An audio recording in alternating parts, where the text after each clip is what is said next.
Don't forget to like, subscribe and share the videos. Hello friends. நம்ம வந்து ethics, integrity and aptitude GS paper 4ல இருக்கக்கூடிய the contributions from the thinkers and philosophers from India and the world அப்படின்ற topic பேசிட்டு இருக்கோம். அந்த டாபிக்கு கீழே we are trying to understand the concept of probity in governance through Thirukkural. அது probity in governanceனா என்னன்னா ethics in governance. ஒரு ஆட்சியில அறம் எவ்வளவு இம்பார்ட்டன்ட், அறம்னா என்ன, ஏன் அறம் சார்ந்த ஆட்சினா என்ன அப்படின்ற கான்செப்டை திருக்குறள் மூலமா அண்டர்ஸ்டாண்ட் பண்ண ட்ரை பண்றோம். அந்த அடிப்படையில் we are trying to understand probity in conference through various chapters of Thirukkural, of which we are now trying to understand through the chapter called right scepter. செங்கோன்மை அப்படின்னு சொல்லக்கூடிய ரைட் செப்டர். அதுல நெக்ஸ்ட் இம்பார்ட்டன்ட் கப்லெட் என்னன்னா, இறை காக்கும் வையகம் எல்லாம் அவனை முறை காக்கும் முட்டாட்சியின். அது எப்படின்னா, வையகம் எல்லாம் இறை காக்கும் அவனை முறை காக்கும் முட்டாட்சியின். Now the question is, who will safeguard the world?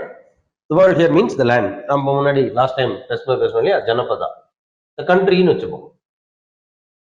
Janapada, the king is responsible for protecting the world, meaning the janapada. Then who will protect the king? If he does the protection, meaning the king through his rule protects the country, the territory occupied by, inhabited by a set of people who have accepted him as the ruler. The king will protect them through his governance methods, through his policies, through his legislations, through his rules and regulations, etc. Fine. Then who will protect the king? The king does not need any protection. The king will be protected by his own governance, provided if he does the governance through ethical means. If the king practices probity in governance, then the king will be protected by the probity itself. The king need not have to expect, or the king need not be worried about his protection. அதான் சொல்றாங்க, இறை காக்கும் வையகம் எல்லாம், வையகம் எல்லாம் இறை காக்கும். இறைன மன்னவன், the ruler, அவனை முறை காக்கும் முட்டாட்சியின். முட்டாட்சியின்னா அதுல இருந்து he should not clash. His policies, his legislations, his statutes, his orders, whatever he does must not conflict with probity, must not conflict with ethics. So when he does that, he will be protected by the probity from all evils. Whatever evils that may befall on him, he will be protected by the probity. The probity will act like a shield to protect him from this. Sir, fine sir, this is good. In general it is for rulers. Then how is it relevant to the exam, and how is it relevant to the civil servant? Today we don't have irai, we don't have the ruler. Mannanla கிடையாது. We don't have ruler. We have only administrators. We have only political executives elected by the democratic means. So what do you mean by this? இது என்ன அர்த்தம்? Okay, how is it relevant to civil service? Very good. How is it relevant அப்படின்னா, see, when it comes to, again and again let me tell you, a civil servant is involved in policy making process,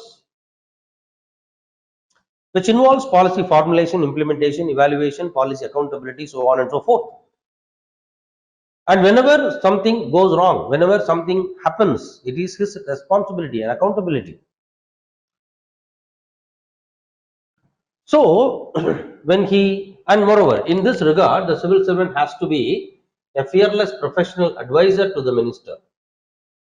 That fearless professional advisor to the minister in the policy formulation process.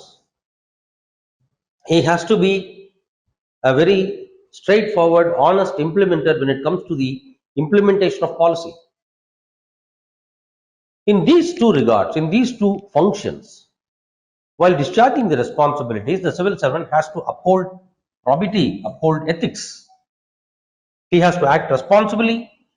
He has to accept accountability for his actions, and he has to display utmost honesty, straightforwardness, professionalism in the way he works. When he does that, even if something goes wrong, even if something or somebody wants to project something wrong, nothing can happen to him, because the probity what he had practiced in the policy formulation and implementation processes will speak for him, and his actions will speak louder than his words. So an administrative act which is within the bounds of ethics, when an administrative act is conducted with utmost regard to probity, will speak louder for him, will speak louder for his, will defend him, will protect him much more louder as well as stronger than anything else. அதுதான் திருப்பி திருப்பி சொல்றாங்க. Now again, just recall what we discussed in the previous video. We talked about the collective responsibility. Every person, right from the lowest rank to the topmost rank, every person is responsible for a particular act in the administrative system, and the good governance and the welfare of the people is achieved only as a collective responsibility rather than as an individual responsibility.